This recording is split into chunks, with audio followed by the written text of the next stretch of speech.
The laughter at the dinner table felt like knives. Tola sat still, her fork trembling in her hand as her older brother, Nuru, leaned back in his chair and shouted loud enough for the neighbors to hear. "Why are you even here, Tola? You're nothing but a freeloader." Everyone laughed. Her parents, her cousins, even the maid tried to hide a smile. Tola forced a weak grin, but inside her chest burned. She had just lost her job 2 weeks earlier and moved back home to figure things out. But now, she wished she hadn't. Her father's voice followed. "He's right. Maybe if you were as hard-working as Nuru, we wouldn't be ashamed of you." Tola's eyes blurred with tears. She excused herself quietly, walked to her old room, packed her bags, and whispered to herself, "They'll regret this. Every single one of them." 6 months later, they did.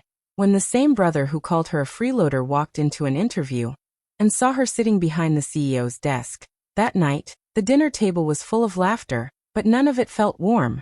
Tola sat quietly, trying to keep her tears from falling as her brother Nuru bragged about his new promotion. He spoke loudly, showing off as if he were the only one in the family who had achieved anything. Their parents beamed with pride, clapping for him and calling him the success of the family. Then Nuru turned his attention to Tola. With a mocking smile, he said she was only sitting there because she had nowhere else to go. The words cut deep. Her mother laughed and said maybe Tola should have studied something more useful, instead of wasting money on a degree that brought her nothing. Her father didn't defend her. He just sighed heavily and said, "Girls like you only bring disappointment." The whole table laughed, and for a moment, it felt like the room was spinning. Tola looked down at her plate. She had barely touched her food.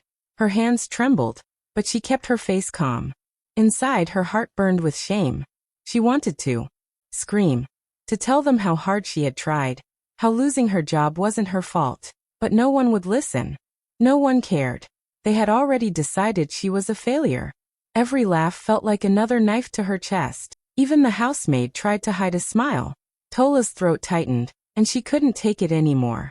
She pushed her chair back slowly, stood up, and whispered, "Excuse me." No one noticed her leave. They were too busy laughing at another one of Nuru's jokes. As she walked down the hallway to her old room, her vision blurred with tears. She shut the door and sat on the edge of her bed, shaking. Her mind replayed every cruel word from the table. She felt small, unwanted, and broken. But under that pain, something stronger was beginning to grow: anger. Tola looked at the old family photo on her bedside table. In it, everyone was smiling. But now she knew those smiles meant nothing. She took a deep breath and whispered to herself, "They'll regret this. Every single one of them." That was the night everything changed. The night she decided she would never beg for their approval again. They thought she was weak, but Tola made a silent promise. She would rise higher than they ever imagined, and one day, they would have to look up to see her. Before the sun came up, Tola quietly packed her small bag. She moved slowly so no one would hear her footsteps. Her heart was heavy, but her mind was clear. She looked around her old room one last time. The faded curtains, the broken mirror, the family photo on the wall. It didn't feel like home anymore. The place that once gave her comfort now only reminded her of pain and humiliation. She took a deep breath, wiped her tears, and whispered to herself, "It's time to go." Without leaving a note, she opened the door and stepped outside. The sky was still dark, and the cold morning air touched her face. For the first time in a long while, she felt free. There was fear in her chest, but it was mixed with a strange kind of peace. She didn't know where life would take her, but she knew one thing. She couldn't stay in that house another day. Tola walked down the empty street, pulling her small suitcase behind her. The city lights flickered in the distance as she waited at the bus stop. She had only $200 left in her account, and her old laptop in her bag. It wasn't much, but it was all she needed to start again. When the first bus arrived, she stepped inside, sat by the window, and didn't look back. As the city slowly disappeared behind her, she thought about everything that had happened. Her father's harsh words, her brother's laughter, her mother's cruel smile. Each memory hurt, but with every mile, the pain began to turn into strength. She whispered under her breath, "I'll never beg them again." The journey was long. The bus rattled through dusty roads until it reached Makara, a small town far from the noise of the city. No one there knew who she was. No one cared about her past. For the first time, She felt like she had a clean slate. She found a tiny room to rent. The paint was peeling, the bed creaked, and there was barely enough space to move, but she smiled anyway. It was hers. It was the beginning of something new. That night, she sat on the floor with her laptop open and her heart full of determination. She didn't have much food or money, but she had hope. She promised herself she would build a new life, one where no one could call her useless ever again. Alone in that quiet room, Tola didn't know how she would do it yet, but deep inside, she believed one day she would make it. That was the night her real story began. Not as a broken girl, but as a woman ready to rise. Life in Makara was nothing like what Tola had imagined. The moment she stepped into her tiny rented room, she realized how hard survival would be. The walls were cracked, and the paint was peeling off. The bed was small. The fan made a strange noise, and her neighbor played loud music almost every night. Sometimes, the noise kept her awake until morning, but she didn't complain. She couldn't afford to. This was all she had. Every morning, she woke up early, made herself a cup of tea, and sat on the floor with her old laptop. The internet connection was slow, and electricity often went off without warning, but she kept trying. She began applying for small freelance jobs online, logo designs, flyers, posters, anything that could earn her a few dollars. Days turned into weeks, and rejection emails filled her inbox. Some clients ignored her messages completely. Others asked for free samples and never replied again. Still, she didn't give up. At night, when the world outside got quiet, she stayed up watching YouTube videos about business, branding, and design. She wrote notes, practiced new skills, and studied how other people built success from nothing. She wanted to learn everything she could. Even when she was tired and her eyes hurt from staring at the screen, she reminded herself why she started, to never beg again. One afternoon, after almost a month of trying, she received a message from a local fashion boutique called Ari Threads. They needed someone to design their social media pages and create a new logo. It wasn't a big job, but it felt like a miracle to her. She spent hours sketching ideas, changing colors, and perfecting every detail. She didn't sleep that night. When she finally sent the design to the client, her hands shook with nervousness. 2 days later, she received a reply that changed everything. The boutique owner wrote, "We love your work. You gave our brand life." They paid her immediately and even recommended her to their friends. Tola couldn't stop smiling. She held her phone close to her chest and whispered, "Thank you, God." When she saw how much attention her designs brought to the boutique, she had a sudden thought. If she could help someone else's business grow, maybe she could build her own. That idea lit a spark inside her. She started thinking bigger. She no longer wanted to work just to survive. She wanted to create something meaningful. Every night after that, she planned her next move, what kind of business she could start, how she could use her skills to make a difference. The little room that once felt hopeless now became her creative space. Tola had no team, no money, and no fancy tools. But she had belief, and that belief was stronger than anything that had ever tried to break her. Tola had been thinking about starting her own business for weeks, but fear always whispered that she wasn't ready. She had no team, no fancy equipment, and barely enough money left to pay her rent. Still, one night as she looked at the designs she had created for others, something inside her said, "It's time." So, she took a deep breath and used the little savings she had left to register her first business. She called it Reeve Creative, a name that, to her, meant rebirth and new beginnings. At first, Reeve Creative was nothing more than a dream on paper. Her only working tool was an old borrowed laptop from her neighbor, a kind woman named Mama Rose, who believed in her even when she didn't fully believe in herself. The laptop was slow, sometimes freezing for minutes, but Tola made it work. She created her logo, designed a website, and began reaching out to small business owners online and in nearby towns.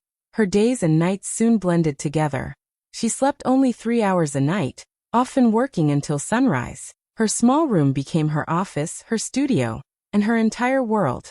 She took clients from 3 different time zones, designing posters for a bakery in Ghana during the day, making websites for a clothing brand in Kenya by evening, and editing social media ads for a client in South Africa at night. Every time exhaustion tried to stop her, she remembered the laughter at her family's dinner table. That memory kept her going. Slowly, Reeve Creative began to grow. Her work stood out because it came from the heart. She didn't just make designs. She told stories through them. Her clients started recommending her to others, and her email inbox began to fill up with new projects. Each success, no matter how small, felt like a quiet victory. After 4 months of nonstop work, one of her campaigns went viral. It was an online marketing video she made for a young fashion brand that celebrated African culture and creativity. The video spread across social media, and everyone wanted to know who created it. For the first time, Tola's name started to appear in blogs and online discussions. People were amazed that a young woman working alone could create something so powerful. Among the people who noticed her work was a well-known businessman named Mr. Limo. He reached out to her with a simple message: "You have something special. Let's talk." When they met, he listened to her story, how she had started from nothing and built her company with determination. He smiled and said, "The world may not have believed in you, but I do." That day, Tola found more than a mentor. She found someone who truly saw her potential. The same girl her family had once called a failure was now being guided by a top investor. For the first time, Tola felt that her dream was no longer just surviving. It was beginning to shine. With Mr. Limo's guidance, everything started changing for Tola. He taught her how to manage money, attract bigger clients, and build a real business structure. For the first time, she felt like she had direction. Together, they worked day and night to turn Reeve Creative from a small idea into a growing company. Within a few months, Tola moved her work from her tiny apartment to a small rented office space in Makara. It wasn't fancy, but to her, it felt like a dream coming true. Soon, she hired 2 assistants, young people who were also struggling to find opportunities. She trained them herself, teaching them everything she had learned from her sleep. Less nights. As work increased, she hired 3 more. The small team became like a family, believing in Tola's vision and giving their best to make Reeve Creative grow. Every new project brought new lessons, and every client left with satisfaction. Her name started spreading quickly. People began to talk about the young woman who built a successful marketing agency with almost nothing. Her designs appeared on billboards, brand pages, and company ads. Within a year, Reeve Creative wasn't just working with small local businesses anymore. Her clients now came from across Africa, Ghana, Kenya, and South Africa. Each country brought new challenges and opportunities, but Tola handled them all with grace and determination. Then came the day she would never forget. Early one morning, she sat at her office desk staring at a contract that would change her life, her first corporate deal worth $100,000. Her hands trembled as she picked up the pen and signed her name. For a moment, she couldn't believe it was real. This was the same girl who once had only $200 and a borrowed laptop. When everyone left the office that evening, Tola stayed behind. She sat quietly in her chair, staring at the city lights outside the window. Tears filled her eyes as she remembered her brother's cruel words. "You're nothing but a freeloader." She smiled softly through her tears. The same voice that once broke her now pushed her to prove herself. But Tola didn't post her success online. She didn't call her friends or her family. She wanted her success to speak at the right time, in the right way. Deep down, she knew that moment was coming. The moment when the people who laughed at her would finally see what she had become. Back in the city, Tola's family was facing the kind of trouble they had never imagined. The proud laughter that once filled their home had turned into silence and arguments. Nuru's life, which had once looked perfect, began to fall apart piece by piece. The company owned by his father-in-law was accused of tax evasion, and the investigation made headlines. Nuru, who had always bragged about his position there, suddenly lost his job. His father-in-law cut ties with him, saying he didn't want his family name mixed with scandal. Overnight, the man who used to walk around with pride became a shadow of himself. He tried to hide it at first, pretending everything was fine, but it didn't last long. His luxury car was taken back, his fancy house became too expensive to maintain, and his in-laws stopped answering his calls. Even his friends began avoiding him. The same people who once praised him now whispered behind his back. Nuru finally realized how quickly success can disappear when it's built on others instead of yourself. At the same time, their father's small business began to collapse. He had invested too much money in risky deals, hoping Nuru's connections would save them. But now that Nuru had lost his influence, nothing worked. Bills started piling up, and they couldn't keep up with loan payments. Their mother, who once mocked Tola for being jobless, was now the one selling jewelry to cover expenses. The proud family that once looked down on others was now struggling to keep their lights on. Nuru spent his days searching for work, but everywhere he went, doors stayed closed. People remembered his arrogance and didn't want to hire him. One afternoon, while scrolling through job listings, he came across a post that caught his eye. Reby Creative is hiring a marketing director. The name sounded familiar, but he couldn't remember where he'd heard it. The job description looked perfect for him, and the company seemed to be growing fast. Desperate and hopeful, Nuru prepared his resume and sent it immediately. He told his parents about it that evening, saying this could be his chance to rise again. None of them knew that the company he was so eager to join belonged to the very sister they had once humiliated. The same freeloader they laughed at was now the CEO of the empire their son was begging to work for. The morning of the interview, Nuru woke up earlier than usual. He shaved carefully, polished his shoes, and picked out his best suit, the one he used to wear to company meetings back when life was good. He stood in front of the mirror, adjusting his tie again and again, trying to convince himself that this interview would be his big comeback. After weeks of rejections, he finally had a chance to start over. He practiced his speech in his head, repeating lines about leadership, teamwork, and experience. He didn't know much about Reby Creative, but the company's online profile looked impressive, and the salary offered for the marketing director position was exactly what he needed to rebuild his life. When he arrived at the office, he was surprised by how elegant it looked. The glass doors, the quiet reception area, and the confident employees walking around made him nervous. He signed in at the front desk and waited in the lobby, checking his reflection in his phone's camera one last time. A young assistant smiled and said, "Sir, you can go in now." Nuru took a deep breath, straightened his jacket, and walked toward the boardroom. As he entered, his eyes went straight to the person sitting at the head of the table, the CEO. For a moment, he thought his mind was playing tricks on him. The woman behind the desk looked familiar, but it couldn't be.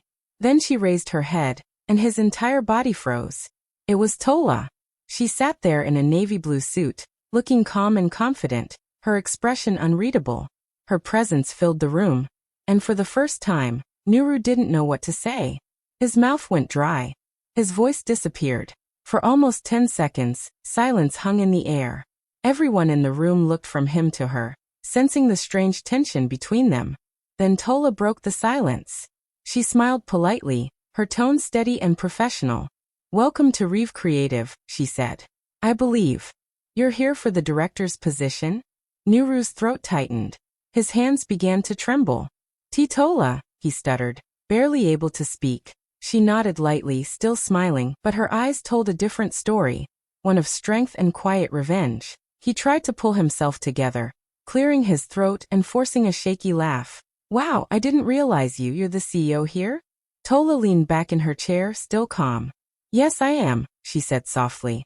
"Please have a seat." As the interview began, everyone watched in silence. The once proud brother who used to mock her now sat across from the sister he had called a freeloader, and she was the one deciding his future. During the interview, Tola sat tall behind her desk, her face calm and unreadable. She wasn't the same quiet sister Nuru used to ignore at home. Her confidence filled the entire room. Nuru tried to keep his voice steady, pretending this was just another interview. But deep down he was sweating.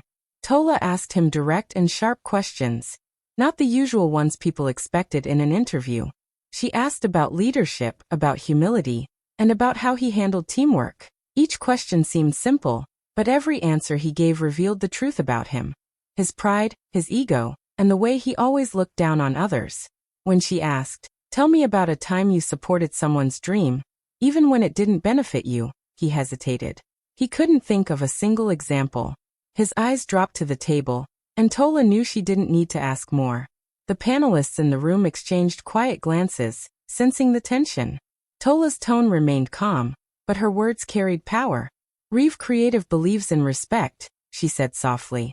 "We don't build success by tearing others down." Nuru forced a nervous laugh. "Tola, you can't be serious about this job." "You're not really." She leaned forward slightly and cut him off before he could finish. I built this company from nothing, she said. The same nothing you used to mock me for. Every client, every campaign, every paycheck. I earned it without anyone's help. I fund the very ads you laughed at, the same ones that now feed hundreds of families. Nuru sat frozen. He couldn't look at her. The sister he once called a freeloader was now a CEO. The same person he dismissed as lazy was the one with the power to decide his fate. When the interview ended, he walked out quietly, unable to believe what had just happened. For the first time in his life he felt small. Not because someone insulted him, but because truth had humbled him. The next morning his phone buzzed. It was an email from Reeve Creative. His hands trembled as he opened it. Dear Mr. Nuru, after careful consideration, we regret to inform you that your profile doesn't meet the company's values. Warm regards, Tola Adeyemi, CEO Reeve Creative. He read it again and again, each line cutting deeper. The man who once mocked his sister now had to face the reality that she had surpassed him. Tola didn't gloat or seek revenge. Her silence said it all. She had won, not by words, but by becoming everything they said she couldn't be. News of Tola's success spread faster than wildfire. Her story was featured in magazines, on radio shows, and all over social media. Everyone was talking about the young woman who built an African marketing empire from nothing. Her name, once ignored even in her own home, was now respected across borders. At home, her parents could hardly believe what they were hearing. The same daughter they used to scold for doing nothing was now the CEO of one of the fastest-growing companies in West Africa. Her mother sat in the living room holding her phone, scrolling through articles about Tola, her mouth slightly open in disbelief. Her father read the headlines again and again, trying to make sense of how the freeloader they once pushed aside had become a national inspiration. At first they stayed quiet, too ashamed to call. But as the news spread and neighbors began congratulating them, pretending they had always supported her, they couldn't hold back any longer. Her mother called Tola one evening, her voice filled with forced pride. My daughter, we are so proud of you. You've made this family shine, she said, laughing nervously as if nothing had ever happened. Tola listened in silence but said nothing. The next day her father started calling too. His tone was softer than ever before. Tola, it's your father. We always knew you'd make it. We just wanted you to find your way. You've made us proud. He left voicemail after voicemail, each one sounding more desperate than the last. But Tola didn't answer. For years, she had waited for their love, their approval, their belief in her. But when she needed it most, they gave her rejection instead. Now, she had learned to live without it. She didn't need validation from the same voices that once called her useless. One night, after yet another missed call, she decided to respond. Not with words, but with something they would never forget. She went through her old photos and found one from years ago. A picture of their family dinner table. In that picture, she was sitting in the corner, half invisible, while everyone else laughed together. She sent the photo to the family group chat with a short message underneath. Remember this seat? It's taken now. Then she put her phone away. No arguments. No explanations. Just quiet truth. That single message said everything she had held inside for years. Her parents stared at the photo for a long time. Her mother's hands shook as tears filled her eyes. Her father looked away, guilt heavy on his face. In that silence, they finally understood. The daughter they had once ignored had not only risen, she had outgrown them. And that realization hurt them more than any words ever could. Months later, Tola stood backstage at a grand youth business conference in Lagos. Bright lights filled the hall, and the air buzzed with excitement. Her name had become known across the continent. The girl they called a freeloader. From a small rented room in Makara to this massive stage, she had walked a path few could imagine. As the host announced her name, the audience rose, clapping and cheering. She walked to the podium in a simple white suit, elegant yet calm. Thousands of eyes watched her. Young dreamers, business owners, and people who once doubted themselves just like she had. For a moment, she took a deep breath, remembering the nights she cried alone, the mornings she left home hungry, and the voices that told her she'd never make it. Then she smiled and began to speak. When people laugh at your struggle, she said slowly, her voice steady, don't waste your time trying to prove them wrong. Just build quietly, and let your success speak when the time is right. The room went silent for a heartbeat, then erupted in applause. Some people stood up, clapping with tears in their eyes. Others shouted her name, inspired by the woman who turned pain into purpose. Tola looked out at the crowd and saw young faces glowing with hope, people who had been told no, just like her. She wanted them to know that they didn't need approval to shine, that even when no one believed in them, they could still rise. After the speech, the cameras flashed non-stop. Reporters surrounded her, capturing her every word. But through all the noise and excitement, Tola stayed calm. She wasn't chasing fame. This moment was for the version of herself who once sat alone, believing she wasn't enough. As she left the stage, she whispered softly to herself, "I didn't just find success. I found my worth." That night, social media exploded. Hashtags trended across countries. Hashtag the freeloader who built an empire. People everywhere shared her story, writing about how her strength gave them courage to start again. Back at her apartment, Tola sat by the window, looking out at the city lights. Her phone buzzed nonstop, with messages, congratulations, and interview requests. But she wasn't thinking about any of that. She was thinking about the girl who once ran away before sunrise, with only $200 and a dream. Now that same girl had built something powerful, not just a company, but a legacy. And somewhere deep inside, Tola knew her silence had become the loudest victory her family, and the world, had ever heard.